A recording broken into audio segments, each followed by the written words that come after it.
catastrophic effects of that concentration. Not global net emissions down to 0, which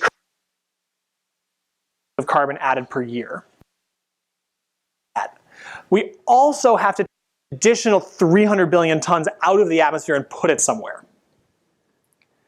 So, the big project. This is the central project of the rest of our lives for our moral obligation to the generations who are coming after us. And thank you, but not my thoughts and not my words, but just the situation we're in. And that's going to require changing everything. It's going to require redesigning how our whole world works, how our economics works, how we grow food, how we produce materials, use energy, and probably how we work and make decisions together. So it's a very serious situation we're in, and I just want to point out that the effects of climate change are being felt the hardest by people who didn't cause it. And so there's a really significant inequity in how those impacts are being distributed, and the global north has a big role to play in the years to come around addressing this thing. And I'm excited about that, and I think a lot of people are stepping up to that challenge in really beautiful ways, and there's a lot further to go, as I think is very visible. So that bringing 5 billion net tons down to 0 on the emissions side is what the work of the Paris Climate Accords is about. It's what the regulation of power plant emissions is about, and the regulation of auto fuel efficiency standards. And a lot of the work on climate change has been about emissions reduction. But 0, we still have to take hundreds of billions of tons out of the atmosphere as well to stay a maximum average warming of 2 degrees Celsius worldwide. So that's where this other side of carbon sequestration comes in. So I really encourage you all to check out if you're interested in agriculture, if you're interested in policy, check out this book, The Carbon Farming Solution, because it goes into a lot of detail about what people are doing around the world to store carbon in farmland. And then this work organized by Paul Hawken called Drawdown is basically saying, here's all the things people have already figured out about addressing climate change, and here's how much emissions they reduce, here's how much carbon they sequester, here's how much they cost, and here's the economic benefit of them, right? Because a lot of these things are a net positive for economic production, in addition to being positive for the climate. So it's really extraordinary. It is, I would say, more readable than this one is. This one is very readable if you're interested in farming and can plow through some things. But the point I want to make about this is that the solutions are known. The solutions are developed and known and available. There's not some technological revolution we have to go through in order to get there. They're already here. And so it's really a project of organizing rather than a project of research. And there's tons of research to do, and that's very important, but we also need to actually make decisions and act on them collectively. So please check this out. It's very hopeful, it's very interesting, and a lot of the stuff we're going to talk about tonight is in here. Because this topic of agroforestry, it sits at that intersection very substantially between, and the way I'm going to language it here is, there is a global imperative right now around intensifying food production while increasing the amount of carbon stored in terrestrial ecosystems. And in particular, globally, that means intensifying food production without losing any more tropical forests. Because the tropical forests they hold about 30% of the carbon cycle in the tropical forest, and they also produce about 25% of all the oxygen we breathe is from the global tropics. So they're really, really significant, and a lot of things are threatening them right now. And there's some things we can do about that from the global north, and there's some things that we can do about our own backyards, because that same need. Who was here for the talk recently about the New England Food Vision? Okay, I'm sure that you learned a lot of wonderful things in that conversation, and that is a very significant document of thinking. New England Food Vision that was put together. And because one of the things it identifies is that, gosh, it would be very wise and useful to have more food produced in this region. That would really help people's lives in the local economy and increase our resilience to resource depletion in the future and a lot of other things. At the same time, boy, there's a lot of forest in the region, and some of that forest is on soils that have agricultural potential, and we probably need to have more farmland rather than less in order to produce that more food. So how are we going to do that without losing a lot of carbon? And so part of that story is about what we're talking about tonight with agroforestry. So just to give you an image of how this works, there are 3 major pathways for carbon sequestration. So one of them is the decomposition of organic matter into soil. When we compost, when we use mulch, when we use green manures and cover crops and till the soil and turn them in, that all is related to this decomposition pathway. And it's the soil food web, it's this vast community of microorganisms that does that for us. And we should be very grateful for them, or else the world would have filled up with dead bodies and we would have nowhere to live. Now, that's one of 2 ways that carbon gets into the soil for the long term. The other way is actually directly through photosynthesis. And so what's happening when plants photosynthesize? Who remembers photosynthesis from 5th grade science class? What is photosynthesis? What is this photosynthesis? Turning light energy into carbon, I guess, using photosynthesis. Indeed, that all is involved. So plants, through this extraordinary innovation and evolution that took place about 1 billion years ago, that, by the way, killed off most of the life on the planet that previously existed at that time because it was not tolerant of oxygen, right? So plants are taking carbon dioxide and combining it with water and making it into oxygen and sugar. And that miraculous thing got figured out in the presence of this complex chlorophyll molecule and in the presence of the photons from sunlight. It's really, really wild. It's like it really is a form of magic that life struck upon. And so those sugars are the basis for all bodies of plants and all bodies of things that eat plants. And therefore, for the whole decomposer community that eats off them also. But while those sugars are being made, some of them are built into long chain hydrocarbons, and some of them are being to fill up the ATP batteries of mitochondria and cells. But some of them are being exchanged in a form of commerce with the soil food web for mineral nutrients and water. So there's all these tiny points of connection on the edges of these filamentous root hairs there, and at those points of connection, sugar is exchanged and nutrients and water come back. So this is called the liquid carbon pathway, where the plants are just pumping carbon directly into the soil as a form of currency, and then it gets stored there by the soil food web. So in addition to that, there's another thing that photosynthesis does. So photosynthesis puts carbon into the soil, but it also puts carbon into wood and roots and bunch grass bodies, and those deep root systems that long-lived perennials have.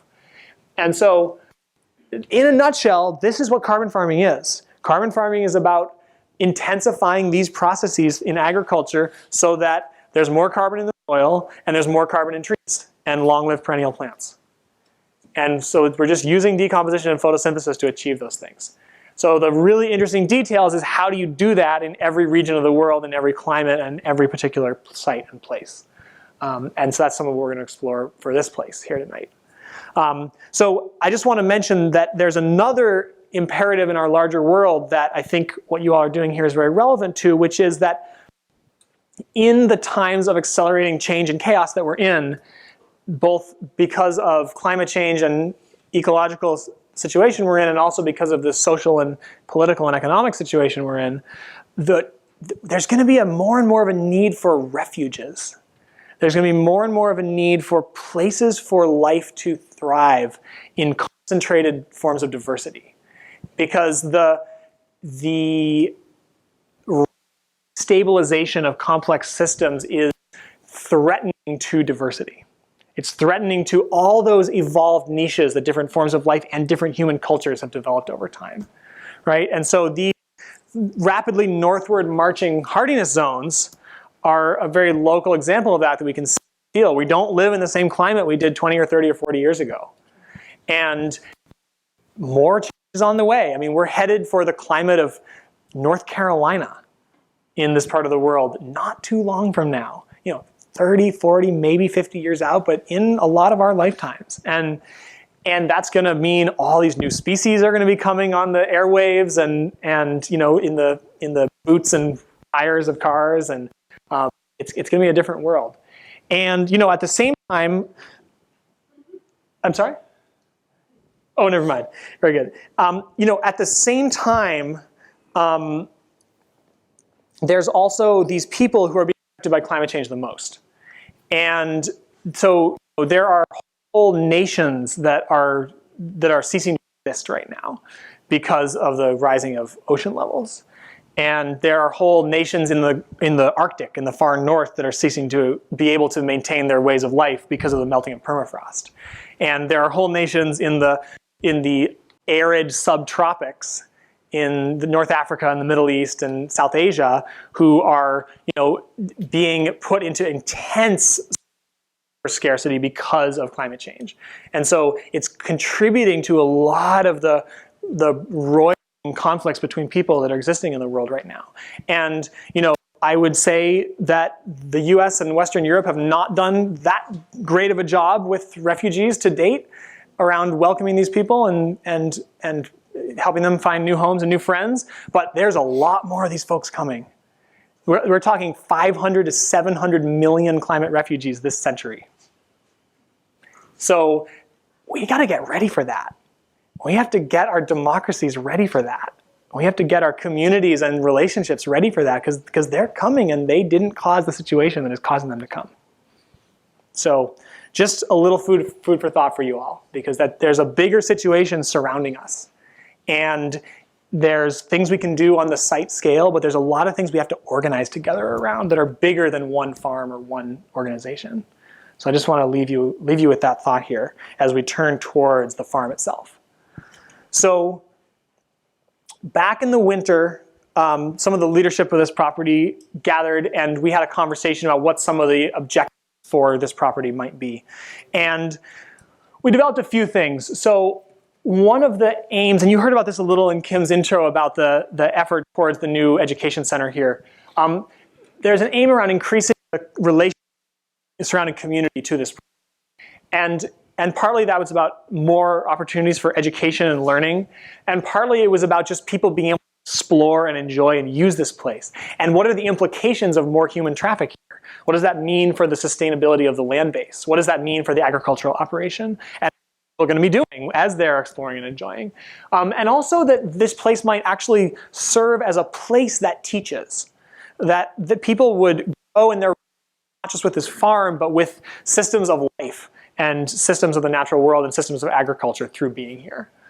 A second objective to, as we looked at in some of these global needs we have, to intensify food, specifically perennial food production across the property, to grow more food for the community while being an economic viability and return for the farm.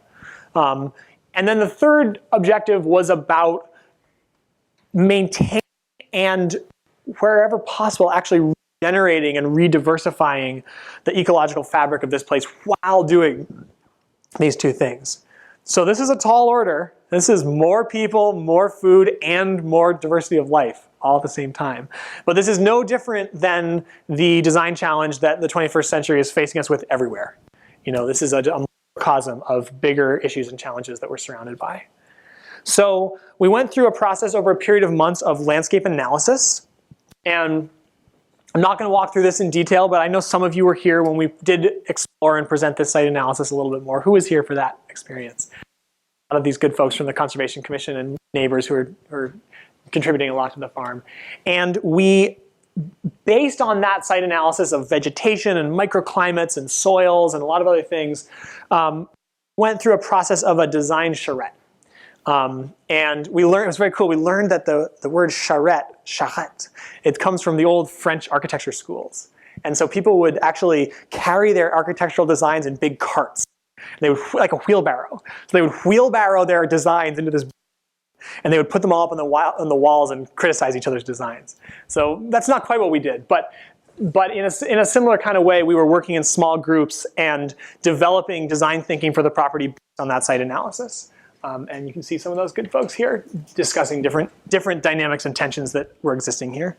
And then there's been several iterations of designs that have developed out of that, including the one we're going to explore here today. So to orient us to where we are, who has a sense for where we are on this map? Yeah, where are we? I think on the far right, the third building and that kind of. The largest two, right? Yeah, right up there. I don't have my pointer stick here, but yeah, we're in that barn. We're in that barn facing out into the dusk here. And one of the markers here is this this pipeline route. Very interesting little piece of infrastructure that runs through the property. But it does kind of divide the farm side from the forest side. And so I'm going to walk through a lot of the different aspects of this design while talking about the systems that these represent and how they work and what some of the thinking was that led to them. But in a general way, this process was not focused on the primary production fields of the farm, because there's already a team of farmers who is deeply involved in that process, who is growing and transplanting and rotating crops and doing a lot of thinking about soil and health and how to be most productive for the community. There's one little element the design adds, but other than that, this was really focused on the surrounding and often underutilized areas of the farm. And that's a role that agroforestry plays all around the world, is that it allows for the productive use of marginal land. And that's significant for the carbon farming task we were talking about, because a lot of land is marginal because it's degraded. So some of these techniques have a lot of potential to regenerate degraded lands. And that's what the world has. And also, one of the specific objectives that we were looking at was how to generate more grazing area for the animals here. Because the animals are, they need more space, they need more grass, and they have been, quite understandably, through the limitations that have existed for them so far, they have been causing some soil and land degradation in their pens right now. So some of the work of this design is about how to produce fodder for them, both in the form of grass and of trees, and where they go, if not just in these pens up here. So we'll look at that. And then also another part of the thought process here was, how do we make productive use of these forest lands?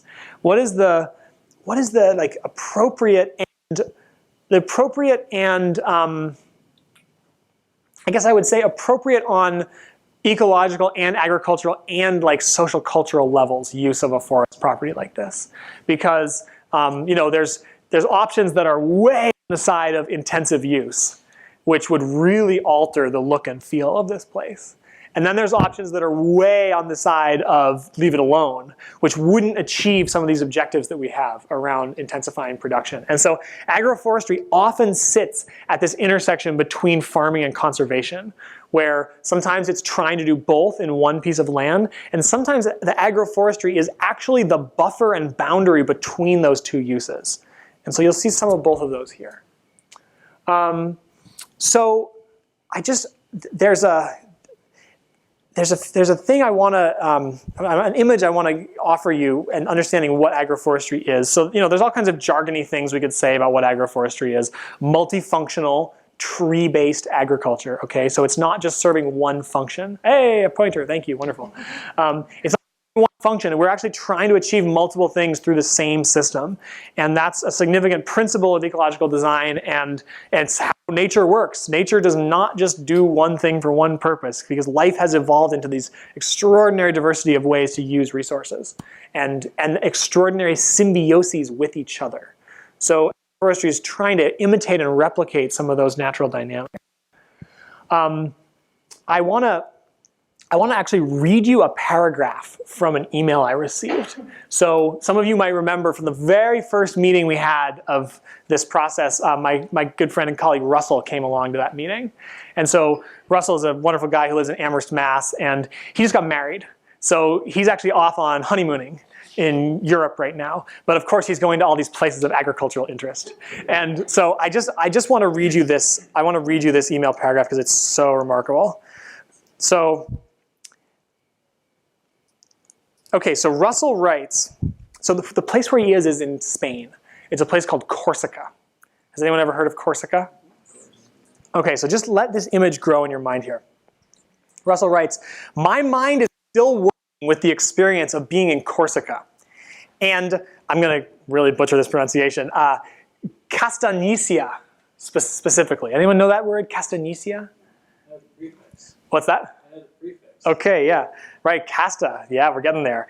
And Castagnesia specifically. I knew some of what to expect, but could never have predicted the inspiration that comes from hiking a landscape like that. As far as I can tell, it is largely an abandoned terrace-based orchard. An abandoned terrace-based orchard that at one point covered around 100,000 acres. Imagine entire mountainsides at 3,000 feet of elevation, terraced with dry stacked stone walls every 20 feet.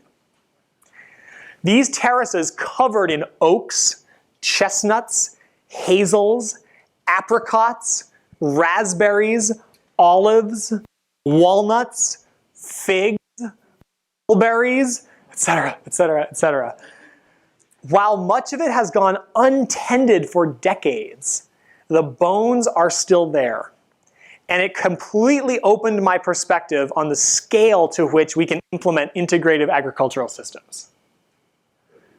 So just let that sink into your brain a little bit. That image of those terraced mountainsides with orchards of nut and fruit trees for tens of thousands of acres.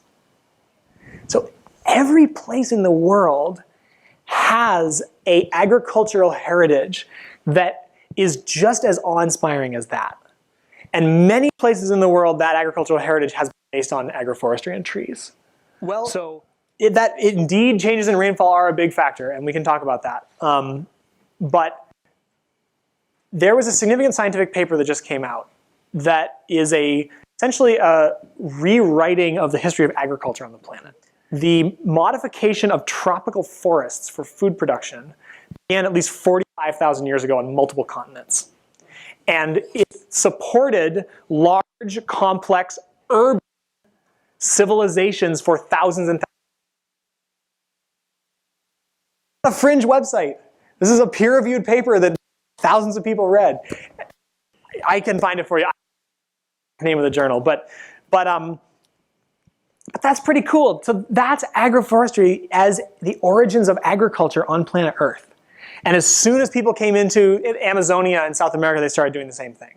So the systems we're going to look at today, they're simplified versions of those ancient, complex agroforestry systems that you glimpsed in that description from Russell and that you can imagine in those tropical forests of ancient times. And then those systems are still practiced in the tropics all around the world in one way or another in many places.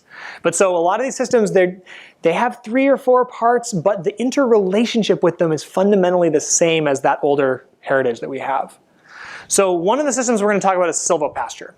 So silvopasture is the combining of animals with trees. And specifically, it's the combining of animals with trees and with the animals to eat. Because you may have noticed if you put animals in the woods, they run out of things to eat. And you actually have to modify the landscape in such a way that food consistently throughout the year. This is a pecan silvopasture from Mississippi. And this is the thinning of a wild pecan grove into a spacing where the trees can take a wide branching form to maximize their nut production. And that same spacing allows grasses to grow. So it's a very beautiful, productive system. You can see it's a 2-layer farming system here. And so one of the ways that you can make one of these silvopastures, and by the way, the benefits of these silvopastures, one of the big ones is year-round access to shade for the animals. So the health outcome and milk production and meat quality and production and all these different quality of life indicators are higher. And medical costs are lower and mortality is lower when animals have access to shade year-round. Because goats and sheep and cows, they all evolved in one way or another in environments that offer them access to shade. They're not open desert camels. They're forest and woodland and semi-forested mountainous species.